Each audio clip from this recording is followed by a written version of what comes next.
ये जो 26वीं तरमीम थी, इसके अंदर आपने मौलाना को साथ मिलाया एक अच्छे तरीके से।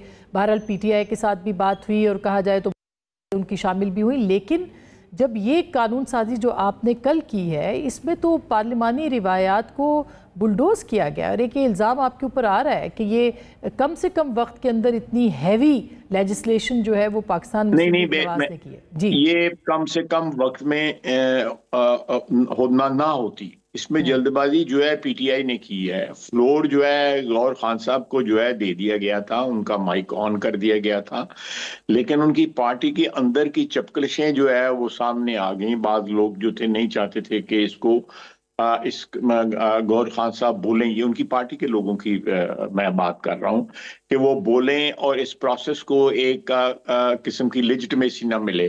फिर ये डिबेट हुई थी और डिबेट के बाद जो है ये पास हुआ, तो वो ग्रुप जो है पीटीआई का हावी आया, उन्होंने गौहर साहब को नाम बोलने दिया। जब वो खड़े हुए, जब माइक ऑन हुआ, तो वो सारे के सारे लोग जो है आगे आ गए। वो मुजाहरा हमारे सामने हमारे खिलाफ कम कर रहे थे, बल्कि गौहर साहब के बोलने के ऊपर ज्यादा मुजाहरा कर रहे थे, कहीं बोले ना।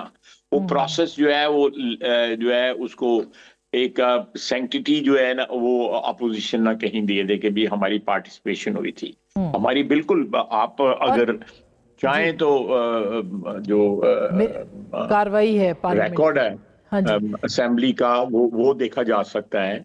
उस रिकॉर्ड में जो है बिलावल साहब के भी कुछ तहफ़्फ़ुज़ात हुए या कमीशन के खास करके उसके ऊपर भी। फिर मैं मिलिट्री एक्ट के ऊपर आती हूँ, क्योंकि आर्मी चीफ की जो एक्सटेंशन का मामला है या उनकी टेन्योर अब बढ़ गई है, उसके ऊपर भी। मगर क्या बिलावल साहब नाराज़ हैं? कहा जा रहा है कि पीपल्स पार्टी अब सीईसी की मीटिंग बुलाने जा रही है, क्योंकि कमीशन में उनके दोनों अरकान वो चाहते थे और वो नहीं हुए। एक रुकन उनके आए, नायक साहब। मुझे इसका कथित तौर पे इल्म नहीं है कि वो नायक साहब उनके आए और नायक साहब ने वोट दिया है।